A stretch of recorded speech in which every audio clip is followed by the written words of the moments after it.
Vanessa Nielsen is the founder and CEO of the Spanish children's subscription service Soul Bookbox. Vanessa also runs a program for parents who want to raise bilingual English-Spanish speaking kids called Bilinguify. Born and raised in Mexico, Vanessa is now based in Phoenix, Arizona. She joins me to discuss why she is so passionate about the importance of raising bilingual children and to share some tips on how to make learning a new language fun for the entire family. Welcome, Vanessa. How are you? I'm fine. Thank you so much for having me. Let's talk a little bit about you and how you got to be doing these educational programs. You're based in Phoenix, Arizona, but you were born and raised in Mexico. So tell us a little bit about your immigration story. It's kind of an interesting immigration story because I'm a dual citizen. I also am a Mexican citizen. So my husband laughs at my immigration story as a U.S. citizen. It was certainly less challenging for me than for many other people to cross the border, which I did when I was 18 for college. So you were born in Mexico, but your dad was an American, so you obtained a U.S. passport through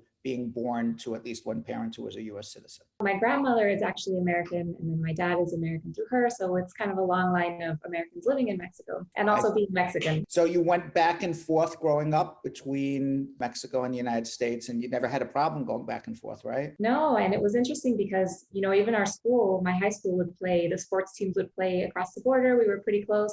And so it was really striking to see how, many of us were American, some were not. And so sometimes it would be like, okay, the whole team can go except for this one very important person who couldn't get the paperwork in order and has to miss this trip. Wow. So border was always very present in our lives. Even in my own family, we've had family events. My cousin got married and one of my other cousins narrowly made it to the wedding because the paperwork wasn't right and she couldn't make her flight.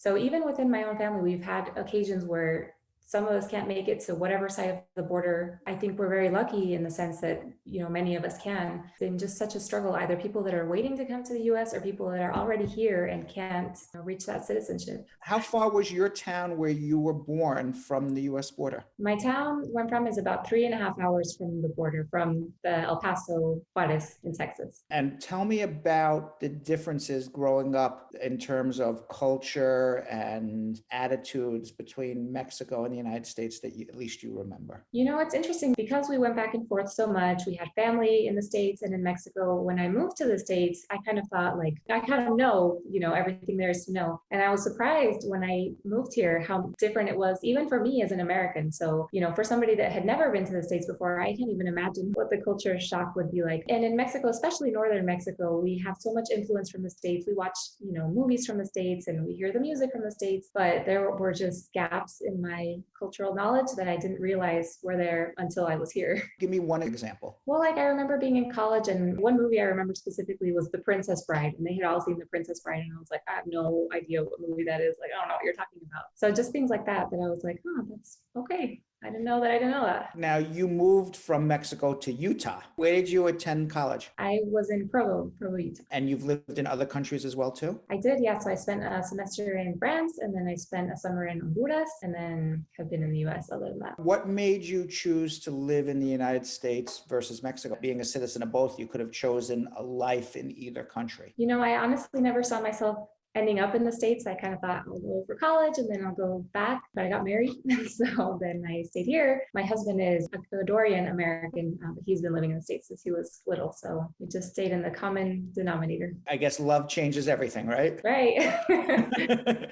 So what is Soul Bookbox? Tell us about your company. Soul Bookbox is a company I started after we had our first daughter. We have 3 now. But when we had the first one, we knew we wanted to raise her a Spanish English speaker. I'm a big reader. I had read lots of things about how you should read to your kids. It's so important. And so because we only speak Spanish at home, I was like, all right, well, I'm going to read to her in Spanish because that's our language at home. And then I just had a really hard time finding books that I could read to her. I was kind of seeing the same ones at the library and at bookstores. And even the ones I was seeing, some of them I was like, I don't want to read this more than once. I wish I hadn't even read it once, honestly. It was just hard to find really good books in Spanish. Why do you think it's important that your children speak fluent English and Spanish? There are so many benefits. I mean, the benefits that you would expect, academic benefits, professional benefits, but even things like bilingual kids have been shown to be more empathetic, more creative. And then for us personally, and I know for a lot of families, it was really important that our kids could communicate with all of our family members, because we have, family members here in the States, in Mexico, in Ecuador, and some don't speak English and some don't speak Spanish. So we really wanted to make sure they could communicate with everybody that we love.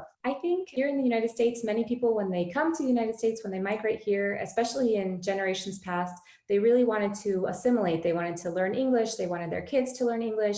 They wanted to be American. And I think sometimes that came at the cost of whatever language they spoke in their home countries. In the case of people who came from Mexico, kids didn't learn Spanish. The parents didn't want to speak Spanish at all at home anywhere. And I think that is really changing now, which makes me feel very happy, because I think it's such a necessary part of being rooted in where you come from or where your family comes from. Being able to understand the family members that didn't come to the United States, being able even to understand the reason your parents do some of the things they do, the cultural heritage that you have, the sayings that your family has, all of that. You need to be able to speak, or at least understand, the language that your family comes from to really be rooted in that tradition that you carry. So when you couldn't find books in Spanish, what did you do? I did spend a lot of time on Amazon, and it was the kind of thing where I'm like reading Amazon reviews obsessively, like, is this book going to be worth the investment? Many Spanish books are not cheap, because they have to be imported from other places. So I was like, if I'm going to buy this book, I want it to be a good book. I know I'm not the only person that has to be having this problem. Like, there are so many families raising bilingual kids in the States.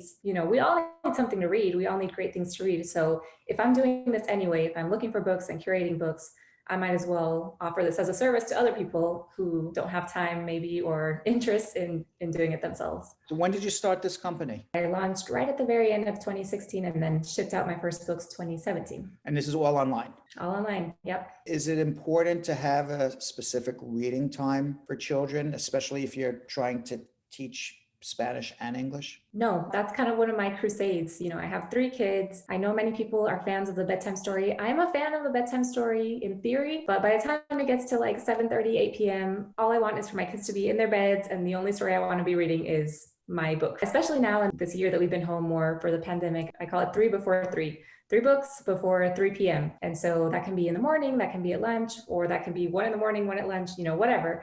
But I try to get that reading done earlier in the day so that at the end of the day, if we need an early bedtime, we can have an early bedtime. And if not, we can read more books at bedtime. So you don't necessarily have a ritual of reading books at night for bedtime? I don't know. And I think maybe someday we might when the kids are a little older, but right now they're also little. The end of the day is just an exhausting time for all of us. And what is Seed Spot? I can tell you the whole story. So when I first got this idea, Univision, my local Univision station, Univision and Seed Spot, which is a small business incubator and accelerator here in Phoenix, had this contest called Pitch Me Your Dream, Véndeme tu sueño, where you would go and tell them your business idea. And then, people would move through rounds and have training around this business idea to be able to launch a business. So I went and pitched them this idea for a Spanish children's book subscription service and went through Seed Spot's business training, and in the end ended up winning that Pitch Me Your Dream contest. So it's kind of like Shark Tank. Mm-hmm. And how did the launch go? It went really well. It was my first business, and I didn't really know what I was doing. That first year was very rough. I had my second daughter, so I had a 2-year-old, a newborn, and I'm trying to figure out this business. So it was one of the hardest years of my life, but I made it. We made it through, and it was definitely a learning experience and really beautiful to see people come behind this idea of reading in Spanish. Tell me how the subscription service works. So it's kind of like a book of the month sort of idea. You sign up for 1 month or 3 months or 6 months, however long you want. And then every month we send out 1 hardcover picture book. We bring them in from all over the place, from Spain, Latin America, some from the US, if they're very, very new books.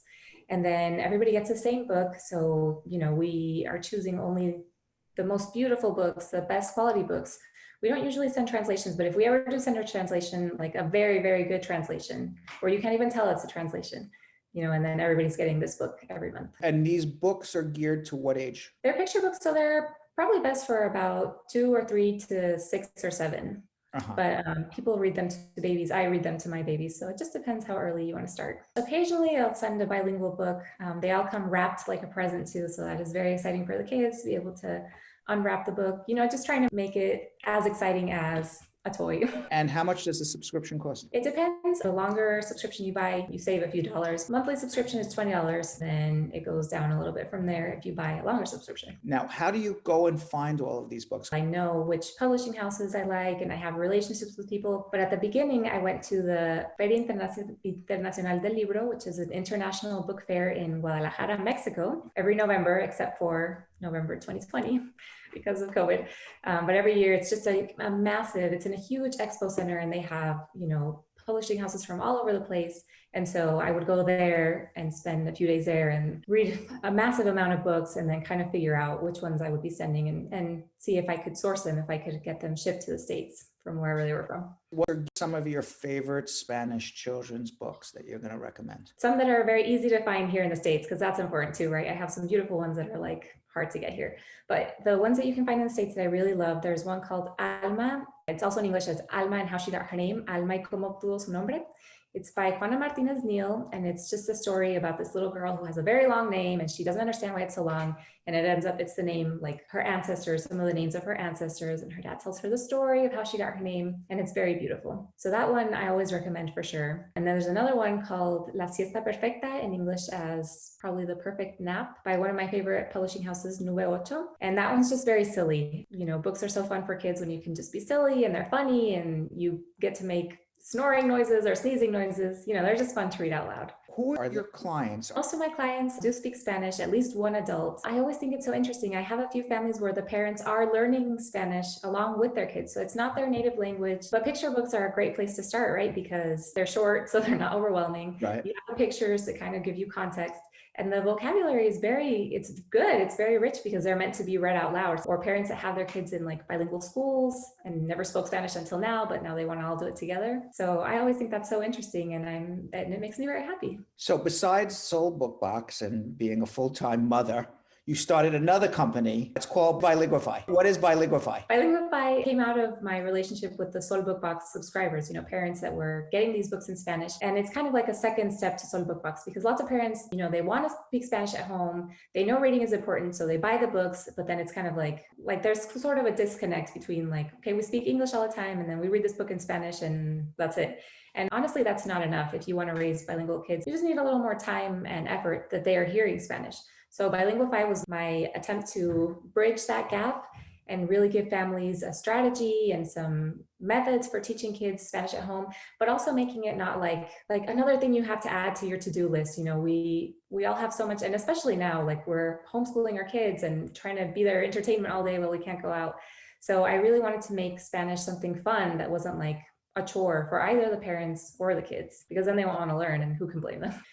We go through making a plan for how you're going to approach language. Are you only speaking Spanish at home? Are you speaking Spanish in the morning and that's it? Is only one parent speaking Spanish all the time and the other English? Whatever it is, there's no right answer. It just depends on how you want to approach it. And then giving suggestions for here's some great playlists for music you can incorporate. Here are my favorite books. Here are some, just things you can do to incorporate that in the things you're already doing. Honestly, you're already listening to music. You're already reading to your kids probably. You play together. So this is just a way to do it in Spanish. Are you conducting the classes in these groups? Yes, so I open it, so it's live. It's a live three-week class, and I open it a couple times a year. I'll probably be doing one in about a month or so. And so we kind of all go through the program together. We have Zooms and we talk about things and try to make it very interactive also so that other parents gain that community. Give us one of your top tips on what to do with your children at home to encourage them to be Spanish readers. My top tip is to have Spanish books around, right? Because it's hard to read in Spanish if you have no books. But I would say my dark horse tip for parents is to change your phone and to change your Alexa to be in Spanish. You as a parent, if you're looking at your phone and see it in Spanish, it kind of triggers oh, we're doing the Spanish thing at home. I'm gonna remember. Or even Alexa, you're talking to Alexa in Spanish, your kids hear her talking in Spanish, and it's not like it doesn't come from out of nowhere. It's kind of, you're creating that environment already. So when you go into your home, you're in Phoenix, when you come into your home, you close the door and you're in your house with your kids, is English spoken at all or it's all Spanish? It is spoken, especially this year, because we kind of were depending on the world and schools to really bring in that English. And this year, of course, we haven't had that. And so we've had to incorporate more English in our home, which has been new for us because it's always been, Spanish only. Where can people find out more about Soul Bookbox and Bilinguify? Soul Bookbox, we're online at soulbookbox.com, and then on all the socials as at Soul Bookbox, and Bilinguify is www.bilinguify.com, and you can find more about that there. What is your American dream? My American dream, honestly, especially as it concerns the border and as it concerns my kids that are being raised in the United States, is for a relaxing of the rules that keep some people out and some people in. That's an old version of the American dream for many people. And I don't think it corresponds with how we are now as a global society, a global economy, and as people who love, people on all sides of all the borders. So I don't know how realistic that is, but I know for sure in my family, the border has been a great source of tension. And I would love someday for that not to be the case. Thank you very much for coming on, Vanessa. Thank you so much.